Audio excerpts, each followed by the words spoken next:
የአርባ ምንጭ ከተማ ከፍተኛ ፍርድ ቤት ፕሬዝዳንት አቶ ፋይሳ ኦርጋም በፍትህ ተቋማት ላይ ሪፎርም በማድረግ የዘመነ የፍትህ አገልግሎት ለመስጠት በተሰራው ስራም ታሪካዊ መርታ ተመዝግቧል። ከለውጡ ማግስት ጀምሮ መንግስት በፍትህ ተቋማት ላይ ሪፎርም በማካሄድ ለህብረተሰቡ ፍትሃዊ፣ ውጤታማ፣ ተደራሽና ተአማኒነት ያለው የፍትህ አገልግሎት ለመስጠት የተለየ ትኩረት በመስጠት እየተንቀሳቀሰ ይገኛል።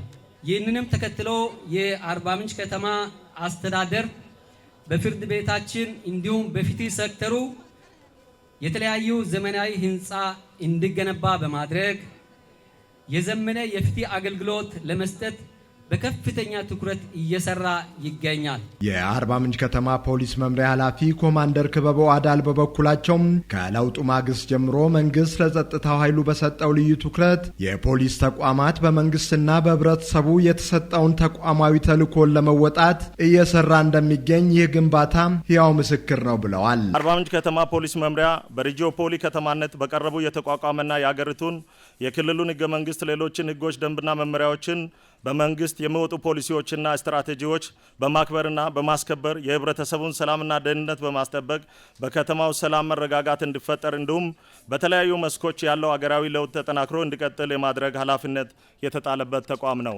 የአርባ ምንጭ ከተማ ከንቲባ ዶክተር መስፍን መንዛም ከለውጡ ማግስት ጀምሮ በመፍጠርና በመፍጠን ፕሮጀክቶችን ጥራት ባለው መልኩ በማስገንባት ለአገልግሎት እያበቃ እንደሚገኝ ገልጸዋል። ለህዝብ የተፋጠነ ጥራት ያለው ተደራሽውን አገልግሎት መስጠት የመንግስት ተቀዳሚ ዓላማ ነው። ስለዚህ ይሄን ለመፈጸም ብለን እንግዲህ በትንሹ የሞከርናቸው ስራዎች ናቸው ዛሬ ያየናቸው። ምናልባትም በአጠቃላይ ስናይ የተነበረች ላይ በኋላ የምናየው ሴቻ ላይ የምናየው ምናልባትም ከዚህ በፊት ለአገልግሎት ስንመጣ እዚህም አሁን የጠቀስኳቸው ቦታዎች ላይ የነበሩ ነገሮች እናውቃለን። ይሄን ገጽታ መቀየር ለተገልጋዩም ለአስፈጻሚውም ምቹ የስራ ቦታ መፍጠር የስሉት ከተማ የማድረግ ተግባር እውን ለማድረግ የምንሰራው ስራ ጅማሮ ነው የምንለው ጅማሮ የሚያሳይ ነው ማለት ይቻላል። የተፋጠነና ጥራት ያለው አገልግሎት ተደራሽ ከማድረግ ባሻገር በቴክኖሎጂ የተደገፈ ስራን በማከናወን የላቁ ተግባራትን ለህብረተሰቡ ተደራሽ ማድረግ ይጠበቅብናል ያሉት ከንቲባው እነዚህ ፕሮጀክቶችን በውስጥ ቁሳቁስ ማደራጀትና ለተገልጋዩ አካል ብቁ ማድረግ እንደሚጠበቅም አብራርተዋል። ለፍትህ ተቋማት መንግስት ልዩ ትኩረት በመስጠቱም የተሻለ አፈጻጸም እየተመዘገበ ይገኛል ያሉት ደግሞ የደቡብ ኢትዮጵያ ክልል ጠቅላይ ፍርድ ቤት ፕሬዝዳንት አቶ ቦጋለ ፈይሳ ናቸው።